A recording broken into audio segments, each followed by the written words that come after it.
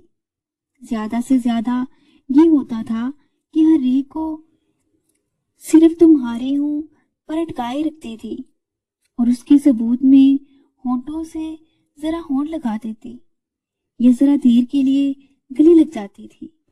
اس طرح میرے امیدوار تحفوں کی شکل میں بڑھ چڑھ کر قیمت پیش کرتے۔ میں ان کے ساتھ کلبوں میں ڈانس کو جاتی۔ یہاں بیوی اپنے خاوند کے سامنے کسی اور کے ساتھ ناچ رہی ہوتی ہے اور خاوند کسی اور کی بیوی کو سینے سے لگائے ہوئے ہوتے ہیں۔ میں اب 3rd ایئر میں 2 بار فیل ہوئی۔ اس کا مجھے کوئی غم نہ تھا کیونکہ میں ابھی کالج میں ہی رہنا چاہتی تھی۔ میرے رشتے کے لیے پیغام آنے لگے۔ مجھے ان میں سے ایک بھی نوجوان پسند نہیں تھا کیونکہ میں ابھی شادی کے بندھنوں سے آزاد رہنا چاہتی تھی۔ میرے والد صاحب کو ایک گھرانہ پسند آ گیا اور انہوں نے وہاں میری بات بھی طے کر دی۔ میں نے ماں سے صاف کہہ دیا کہ میں اس گھر میں نہیں جاؤں گی۔ ان لوگوں نے یہ شرط بھی عائد کی تھی کہ لڑکی کوئی جاب وغیرہ نہیں کرے گی، گھر کی 4 دیواری میں ہی رہے گی۔ لڑکے کو میں پہلے ہی سے جانتی تھی کہ وہ شریف اور سلجھا ہوا انسان ہے، مگر میرا اور اس کا کوئی جوڑ نہیں تھا۔ البتہ اس گھر میں روپے پیسے کی کمی نہیں تھی۔ ایک روز میں نے یہاں تک ارادہ کر لیا تھا کہ اس نوجوان کو راستے میں کہیں روک لوں گی اور اسے کہہ دوں گی کہ جناب کوئی اپنے جیسا رشتہ ڈھونڈ لے اور مجھے معاف کر دیں، مگر میرے سارے ارادے خاک میں مل گئے۔ میں اپنے آپ کو تمام بندھنوں سے آزاد سمجھی تھی اور یہ بھول ہی گئی تھی کہ انسان قدرت کے قانون کا قیدی ہے۔ یہاں خطا کی سزا بھی ملتی ہے۔ اس سفر کا مجھے احساس اس روز ہوا جب مجھے بڑے زور کی ابکائی آئی۔ جیتنا متلایا کہ سنبھلنا مشکل ہو گیا۔ میں نے اپنی جیسی ایک سہیلی سے بات کی تو اس نے کہا، میں نے تمہیں کئی بار کہا تھا کہ احتیاط کرنا۔ میرا خیال تھا کہ تم خود بھی بچی نہیں ہو، کچھ احتیاط تو ضرور کر ہی رہی ہوگی۔ اس نے ٹھیک کہا تھا۔ کلبوں میں ڈانس کرتے ہوئے جمع ہونے والی 3-4 تجربہ کار لڑکیوں نے بھی مجھے خبردار کیا تھا کہ کہیں نشے میں اندھی نہ ہو جانا۔ انہوں نے گولیاں بتائی تھیں اور 2 اور طریقے بھی بتائے تھے۔ میں ان پر عمل کرتی رہی تھی، مگر میرا ایک بوائے فرینڈ بہت ہی خود سر اور وحشی تھا۔ وہ کسی احتیاط کی پرواہ نہیں کرتا تھا۔ 2-4 بار نشے میں اور اپنے اس بوائے فرینڈ کی بے صبری کی وجہ سے احتیاط نہ ہو سکی، جس کا نتیجہ میرے سامنے آ گیا اور اب میں مشکل میں پھنس چکی تھی۔ میری سہیلی نے مجھے کچھ گولیاں دی۔ میں نے اپنے اس بوائے فرینڈ کو بتایا تو اس نے مجھے انجیکشن لگوایا۔ ان دوائیوں کا صرف یہ اثر ہوا کہ میرا دل ڈوبنے لگتا اور چکر آنے لگتے تھے۔ ہر دم طبیعت عجیب سی رہتی۔ میری اندر کی حالت نہ بدل سکی۔ کچھ وقت یہ دوائیاں استعمال کرتے ضائع ہو گیا۔ میرے بوائے فرینڈ نے مجھے ایک نرس کا پتہ دیا۔ وہ خود میرے ساتھ نہیں جانا چاہتا تھا۔ اس نے کہا کہ ابورشن میں جتنا خرچ آئے گا وہ خود دے گا۔ پیسوں کی تو اب میرے پاس بھی کوئی کمی نہیں تھی۔ میں اس نرس کے پاس گئی۔ اس نے شاید میرے چہرے سے ہی بھانپ لیا تھا کہ میں کیوں اس کلینک میں داخل ہوئی ہوں۔ شاید کہ وہ مجھ جیسی کئی اس کے ہاتھوں سے نکل چکی ہوں گی۔ مجھے دیکھ کر وہ یوں مسکرائی جیسے مجھے پہلے سے ہی جانتی ہو۔ میں نے ذرا جھجک کر بات کی تو اس نے شگفتہ لہجے میں کہا، میں سمجھ گئی ہوں، تم بن بیاہی ماں بننے والی ہو، شادی شدہ تو نہیں ہو۔ پھر وہ دوسرے کمرے میں چلی گئی۔ 2-3 منٹ بعد باہر آئی اور بولی، ڈاکٹر صاحب ایسا کام کیا نہیں کرتے، مگر میں نے انہیں راضی کر لیا ہے۔ وہ جیسے کہیں ویسے ہی کرنا، اگر وہ بگڑ گئے تو انکار کر دیں گے، اور تم جانتی ہو کہ اس کا نتیجہ کیا ہوگا۔ گھبرانے کی کوئی بات نہیں، ذرا سی دیر کی تکلیف ہوگی۔ میں ڈاکٹر کے کمرے میں داخل ہوئی۔ وہ لگ بھگ 38 سال سے اوپر عمر کا آدمی تھا۔ اس نے مجھے اپنے قریب سٹول پر بٹھایا اور میرے پیٹ کو دیکھا اور پوچھا کہ کتنا وقت گزر گیا ہے۔ میں نے بتایا کہ 2 مہینے ہو گئے ہیں۔ مجھے ڈر تھا کہ وہ مجھے ڈانٹے گا اور بات شروع کر دے گا کہ شریف گھروں کی لڑکیاں ایسے نہیں کرتی، لیکن اس نے بڑے پیار سے کہا، تمہاری خوبصورتی اور جوانی پر ترس آتا ہے، ورنہ میں نے ایسا کام کبھی نہیں کیا۔ یہ جرم ہے، اگر کسی کو پتہ چل گیا تو میں جیل چلا جاؤں گا۔ تو کیا اس میں جان جانے کا خطرہ ہے؟ میں نے گھبرا کر پوچھا۔ بالکل نہیں، اس نے کہا، صرف 5 منٹ لگتے ہیں، ذرا سی تکلیف ہوگی، پھر یوں محسوس کرو گی جیسے کچھ ہوا ہی نہیں تھا۔ میں ڈرتا اس لیے ہوں کہ یہ کام قانون کے خلاف ہے۔ اس کے تیور بدلتے دیکھ کر میں ڈری، اگر اس نے میرا کام نہ کیا تو کیا ہوگا؟ میرے آنسو نکل آئے، وہ سوچ میں پڑ گیا۔ میں منت سماجت کرنے لگی۔ اس نے اٹھ کر اندر سے دروازے کو بند کر لیا اور مجھے پردے کے پیچھے لے جا کر ایک بڑے سے اسٹریچر پر لٹا دیا اور کہنے لگا، میں ذرا معائنہ کر لوں، پھر کچھ بتاؤں گا۔ اس نے اپنے ہاتھوں سے میرے جسم کو ٹٹولنا شروع کر دیا۔ میں اسے معائنہ سمجھتی رہی۔ اس نے کہا، 5 لاکھ دے سکتے ہو؟ مطلب ابھی دے سکو گی؟ میں نے کہا، ابھی تو نہیں دے سکوں گی۔ پھر میں نے کہا، 5 لاکھ خاصی زیادہ رقم ہے۔ وہ کہنے لگے، نہیں دے سکو گی؟ 2-3 قسطوں میں آسانی سے دے سکوں گی۔ وہ کہنے لگا، میں علاج بھی تو 2-3 قسطوں میں ہی کروں گا۔ اس نے عجیب سی مسکراہٹ سے کہا تھا، تم بذات خود 5 لاکھ کی فیس ہو۔ میں نے تو اپنی فیس صرف بتائی ہے، مانگی تو نہیں۔ پریشان نہ ہو، اتنی حسین لڑکی کو میں تباہ ہونے نہیں دوں گا۔ پھر اس نے اتنے پیار سے باتیں کی کہ میری ساری گھبراہٹ دور ہو گئی۔ اس نے میرا حوصلہ بڑھا دیا اور ہنس کر بولا، فیس کی پہلی قسط وصول کر لیتا ہوں۔ میں لیٹی ہوئی تھی۔ اس نے اسٹریچر پر چڑھ کر مجھ سے پہلی قسط وصول کر لی، جو میرے لیے نئی بات نہیں تھی۔ میں نے اسے روکا نہیں، میری جان مصیبت میں مبتلا تھی۔ اس نے مجھے ایک گولی کھلا دی، ایک رات کو کھانے کے لیے دی اور کہا، کل اسی وقت آ جانا۔ میں دوسرے دن بھی گئی۔ اسے اسٹریچر پر لٹا کر معائنے کے بہانے میرے جسم کو سہلانے لگا۔